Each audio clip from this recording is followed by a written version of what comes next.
एक गांव में एक किसान रहता था जिसका नाम रघुवीर था।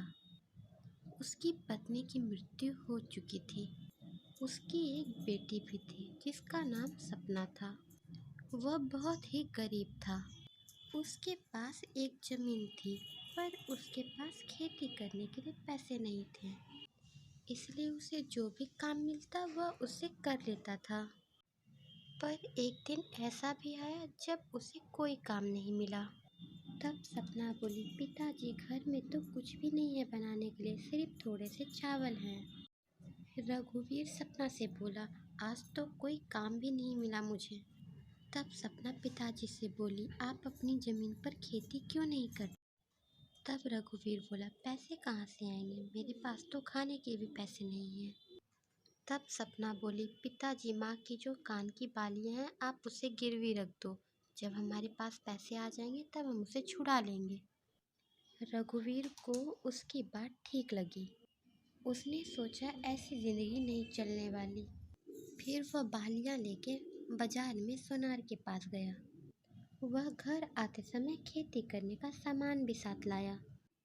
सपना ये सब देख के खुश तो थी पर थोड़ी दुखी भी थी, क्योंकि ये बालियाँ उसकी माँ की आखिरी निशानी थी।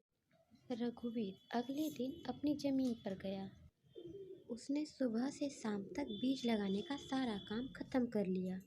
फिर वो नियमित रूप से ज़मीन पर आता, पानी देता, खाद देता, अच्छे से ध्यान रख। कुछ ही महीनों में फसल लहरा उठी। उसने आलू की खेती की थी।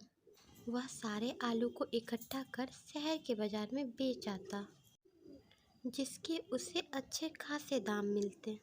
रघुवीर जब घर आया तो सपना के लिए कपड़े, मिठाइयाँ लेके आया। वह ये सब देख के बहुत खुश हुई।